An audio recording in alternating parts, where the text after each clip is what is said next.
Na ką, tęsim savo eksperimentus. Motinėlės jau yra izoliuotos 10-11 dienų. Šiandien bus trumpam išleistos tam, kad padėtų savo kiaušinėlius ant šitų sutrumpintų, sumažintų korių. O kas iš to gausis, pažiūrėsim vėliau. Taigi išsitraukiam motinėlę, kol kas jos neišleidžiam, dedam groteles tam, kad motinėlė nenueitų į apačią. Dedam papildomą korpusiuką. Jį įdedam atipjaustytą nebereikalingą meduvinį vieną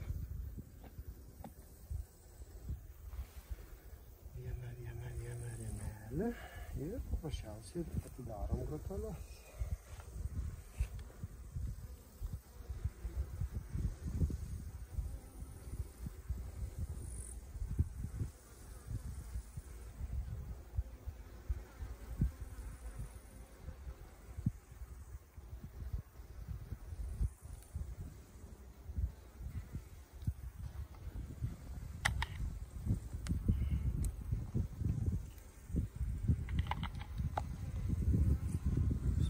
Ir užpikiuoti.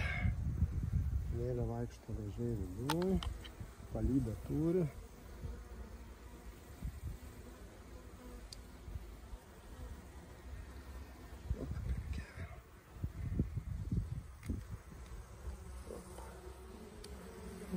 Ir išleisim čia mėlę.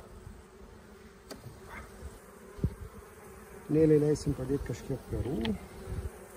Jeigu tiek daug nepadės, po 2-3 dienų vėl ją atgal dėsim į ventiliatorių ir leisim bitelėm pamaitinti šitos perus. Ten susirinks visas erkės, bei bitės maitintojas susiaktyvins gaminti pienelį, kurį paskui pasisavins ir pataps ilgaamžėmis, gerai žiemojančiamis bitutėmis.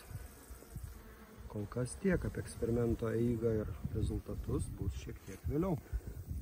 Po 10 dienų izoliacijos mes bičių turim tikrai nemažai, kaip matot. Dar yra likusių apie 2-3 rėmus perų. Bus įdomus eksperimentai. Dar vienas metodas, kaip padaryti ilgaamžes bites. Tai vasarą buvo suformuotos mažos šeimelės su senomis bitėmis. Niekada nenaikinkite senų motinėlių. Čia ant senos motinėlės buvo maža šeimelė padaryta. Čia yra izoliuota šeima. Čia padarėm šulinėlį dar vienam koriui, kadangi buvo 3 ir 3. Ir iš tos šeimos paimsime tik perų, be bičių ir įdėsime ten. Čia yra šito korio. Jeigu čia pasižiūrėti, va, matote ir jau perų, ir daug taškučių. Ketvirtoj pusėje.